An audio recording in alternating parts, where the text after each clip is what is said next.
Hefei, Anhui, May 25, 2026. A catastrophic convergence of extreme meteorological forces has brought western and southern parts of Anhui Province to a virtual standstill. Today, the Ministry of Water Resources and the China Meteorological Administration, CMA, jointly upgraded the regional flood warning to a red alert, the nation's highest and most critical emergency level, signaling immediate, severe threats to life, property, and critical infrastructure. As rivers breach historical embankments and mudslides tear through mountainous communities, over 1,800 residents in high-risk zones have been abruptly evacuated in a race against rising waters. Meanwhile, urban centers like Ningguang City and regional capitals struggle to manage overwhelming waterlogging that has transformed metropolitan streets into raging, debris-laden torrents. According to senior meteorologists at the National Meteorological Center in Beijing, the sheer volume and persistence of the precipitation system currently locked over Anhui are historic. The disaster is driven by an unusually expansive atmospheric phenomenon spanning more than 1,000 kilometers across central, southern, and southwestern China. The catastrophic rainfall is not the product of a typical seasonal front. Forecasters have identified a massive, slow-moving low-pressure system fueled by a continuous influx of tropical moisture. This moisture is arriving simultaneously from three major maritime bodies: the Bay of Bengal, the South China Sea, the Pacific Ocean. When these warm, heavily saturated air masses collided with a stubborn pool of cooler, dense northern air hovering over the middle and lower reaches of the Yangtze River Basin, the system stalled. This slow-moving nature has forced the storm bands to deposit their entire moisture loads over localized areas rather than dispersing across the continent. This has led to astonishing cumulative rainfall totals. In southwestern and western Anhui, rolling meteorological stations logged unprecedented 24-hour accumulations exceeding typical seasonal averages for the entire month of May. Some localized mountain valleys in Anhui recorded over 180 millimeters of rainfall within a 12-hour window, instantly overwhelming localized mountain drainage channels and causing terrifying flash floods. While the entire province has experienced heavy rain, the destruction on May 25th is concentrated within specific topographies. The crisis varies distinctly between rural mountain settlements and low-lying cities. The rugged, mountainous terrains of western Anhui are facing the brunt of the immediate danger. Towns situated at the foot of mountain ranges are grappling with cascading walls of water and geological instability. The flash flood threat, mountainous runoff has collected into narrow gorges, instantly converting peaceful rivers into engines of destruction. Geological hazards. The Ministry of Natural Resources issued a parallel orange alert for geological disasters for southern Anhui. The soil on hillsides has reached full liquid saturation, leading to sudden, dangerous terrain collapses and mudslides that have cut off rural roads. On May 24th and leading into May 25th, Ningguang City became a focal point of public concern as dramatic footage emerged showing massive flooding across major arterial roads. Urban waterlogging. City drainage networks, built for standard seasonal fluctuations, failed under the sheer volume of water. Submerged infrastructure. Parking structures, subterranean pedestrian walkways, and ground-level storefronts have been completely inundated. Thousands of vehicles sit submerged up to their roofs, and local residents have been forced to navigate knee-deep to chest-high brown floodwaters to reach safety. The human cost of the multi-province storm network has risen steadily, with the death toll across southern and central China climbing past 25 individuals, accompanied by dozens of missing persons reports. Within Anhui itself, the implementation of proactive protocols has prevented a worse loss of life, though the situation remains dangerous.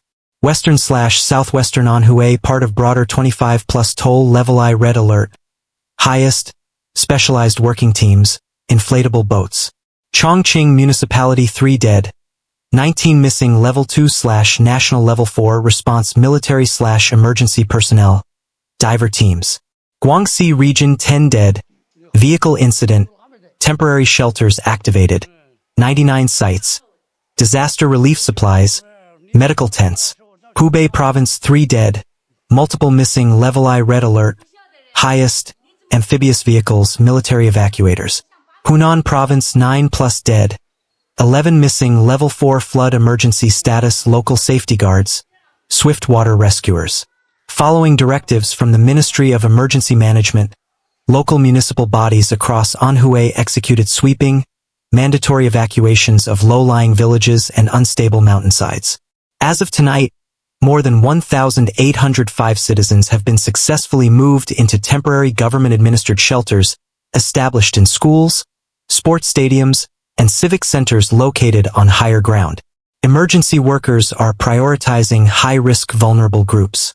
Teams are systematically going door-to-door in waterlogged districts to extract elderly residents with limited mobility.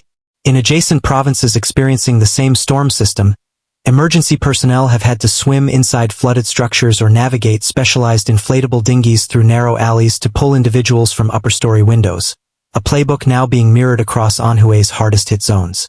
Anhui Province serves as a critical agricultural heartland for China, particularly for grain and tea production. The timing of this severe flooding presents a serious threat to the local rural economy. Tens of thousands of hectares of arable farmland along the margins of the Yangtze and Huai River basins have been completely submerged under feet of silt-heavy water. Rice paddies, which require careful water regulation, are facing total crop failure due to prolonged submersion and fast-moving currents that wash away young stalks. In Beijing, the central government has initiated a coordinated response, treating the situation along the Yangtze River basin as a matter of high priority. To support the escalating crisis, the central government has mobilized significant financial aid, allocating over 20 million yuan and contributing to a broader multi-province disaster response fund exceeding 150 million yuan to bankroll immediate rescue work, emergency food supplies, and medical interventions. During an emergency multi-department joint consultation held in Beijing, senior officials issued specific directives tailored to the shifting dynamics of the storm. Real-time monitoring, local hydrology departments must maintain round-the-clock tracking of water levels across vulnerable reservoirs and aging dams. Night patrols. Because a significant portion of intense rainfall occurs during night cycles, crews are conducting night patrols of river embankments to spot structural weaknesses early. Underground control. Urban safety personnel are reinforcing barriers around subway entrances, underground shopping plazas, and low-lying transit tunnels to prevent catastrophic urban entrapments. Climate scientists and environmental analysts operating in China emphasize that the extreme nature of the May 2026 flood event aligns with long-term climate models. As global temperatures climb, the atmosphere's capacity to retain moisture increases exponentially. This thermal inflation amplifies the intensity, velocity, and duration of East Asian monsoon fronts. The convergence of three distinct maritime moisture channels observed this week highlights how global atmospheric shifts can cause severe localized weather events.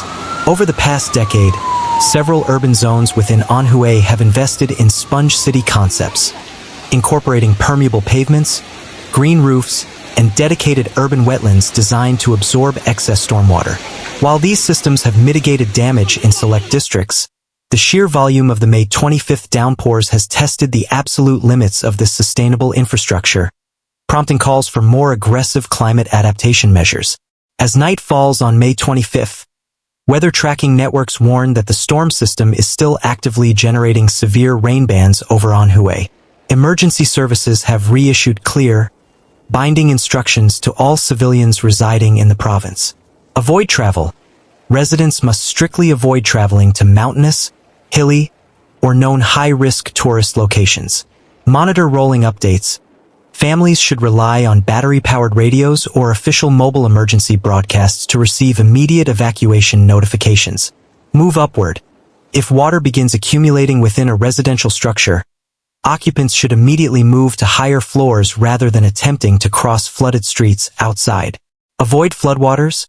Pedestrians and drivers are warned never to underestimate the power of moving water. Even shallow currents can sweep away adult pedestrians or compromise heavy consumer vehicles.